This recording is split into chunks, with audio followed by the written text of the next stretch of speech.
Et conséquence de la mise en place de ce pass sanitaire, l'ouverture des commerces non essentiels notamment, et c'est une bonne nouvelle pour les chefs d'entreprise. Cela fait un mois que le monde économique est en souffrance. Le reportage de Dave Wayonasson et Charouyane. Le MEDEF est la première organisation patronale à saluer hier la mise en place du pass sanitaire. Cette mesure va permettre à de nombreuses entreprises en Calédonie de reprendre une activité.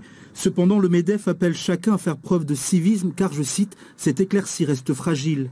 Ce qu'il faut réellement espérer, c'est que la poursuite de la campagne de vaccination et le nombre de guérisons de l'épidémie, qui porte actuellement à quasiment 60% de la population, le nombre de personnes capables de fournir une preuve sanitaire favorable avec l'application Tous Anti-Covid, soit un réel signal positif pour que demain, peut-être, tout ça soit derrière nous.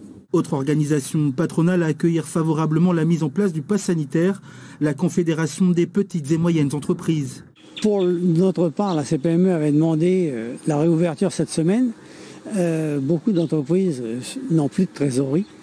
C'est un soulagement effectivement pour eux. Et j'espère que dans les semaines qui viennent, nous allons pouvoir ouvrir les voyages et le secteur du tourisme qui, eux, sont impactés depuis beaucoup plus longtemps et qui attendent que ça de pouvoir retravailler.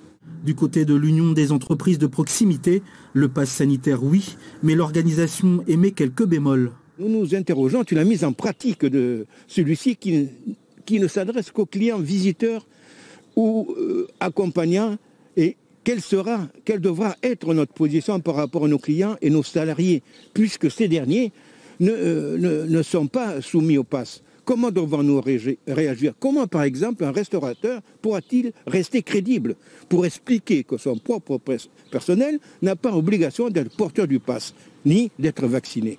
Pour faire reculer l'épidémie, toutes ces organisations patronales appellent à la responsabilité de chacun pour permettre aux derniers secteurs qui ne pourront pas reprendre la semaine prochaine de le faire au plus vite.